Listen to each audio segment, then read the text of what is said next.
Cottage இருக்கு, கோட்டேஜில் இருக்கு, rooms இருக்கு, எல்லாமே நல்ல வசதி இருக்கு. நம்ம தங்கி இந்த லாட்ஜ்லயே போகணும். இங்க ஒரு அரண்மனை இருக்கு.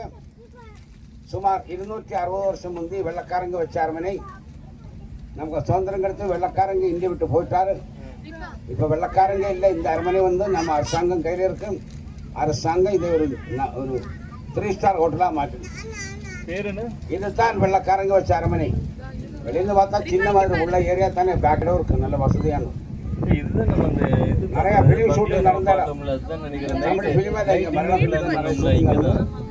மலையாள பிலிம் பேர் சொன்னா தெரியாது. நிறைய பிலிம், நிறைய மேரேஜ் ஃபங்க்ஷன் எல்லாம் நடக்கிறடா. நிறைய இடம் இருக்காது.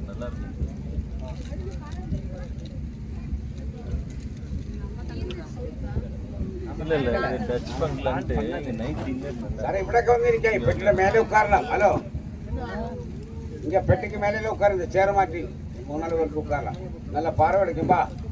அங்கே இருந்து என்ன உட்காரு. ஆமா, அந்த சேர் அங்கே 2 பேருக்கும் உட்காரலாம். ஏன் முன்னாடி போய் உட்கார்ந்து ஒரு சேர்ல தான் 2 பேருக்கு உட்காரலாம். கொஞ்சம் முன்னாடி சேர் போடு. ஓகே, 2 பேருக்கு இங்கே உட்காரலாம், 2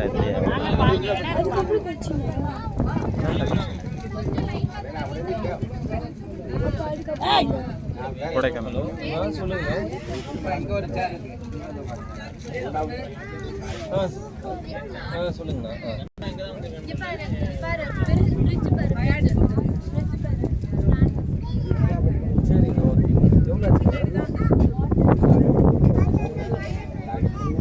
அதையும் பண்ணிடுங்க. நீங்க எல்லாம்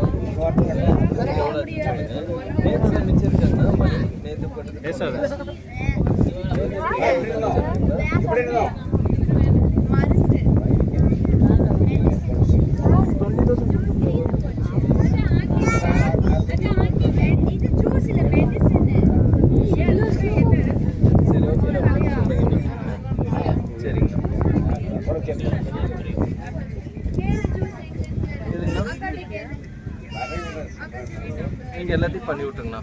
உங்கள்கிட்ட கொடுக்க சொல்ல படத்தை. நீங்க லுலு மால் கேள்விப்பட்டிருக்கா? அந்த ஓனர் கச்சக்கமா வசதியான ஆளு, பெரிய ஆளு.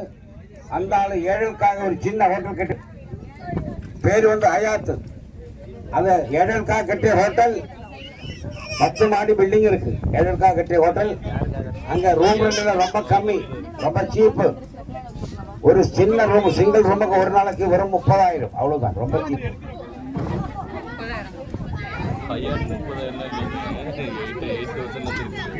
பணம் போனாலும் இந்த தூக்கம் கிடைக்குமே. அதே ஆமா, பணம் போச்சு எண்ணத்தோட. இந்த மாதிரி கேரளத்திலே இருக்க எக்கச்சக்கமா வசதியானவங்க வந்து தங்குற இடம். பெரிய பெரிய பணக்காரங்க, பிலிம் ஸ்டார், செலிபிரிட்டிஸ் எல்லாம் வந்தா அவங்க இங்க தான் தங்குறது. 1000க்கு மேல கார் பார்க் பண்ண முடியும். ஒரே சமயம் 2 ஹெலிகாப்டர் இறங்க முடியும். அந்த மாதிரி வசதி இருக்கலாம். கேரளத்தில் ஏற்றம் பெரிய பணம் செலவான ஒரு 5 ஸ்டார் ஹோட்டல் தான் ஹோட்டல் கிராண்ட் பாரு. அவங்க இன்றைக்கு உள்ள ஹோட்டல் இருக்கு, இன்றைக்கு வெளியில ஹோட்டல். அந்த சைடில் வேற பில்டிங் பார்க்க முடியும். அது கன்வென்ஷன் சென்டர்னா பெரிய பெரிய மீட்டிங் கான்ஃபரன்ஸ்ல நடக்கிறதுக்கு எல்லா வசதியும் இருக்கிற கன்வென்ஷன் சென்டர். அது இந்தியாவில பெருசு. இனி 2வது தீவு போறதுக்கு 2வது பிடிச்சு, முதல் பிடிச்ச முதல் தீவுக்கு வந்திருந்தாரு. அங்கிருந்து 2வது போனதுக்கு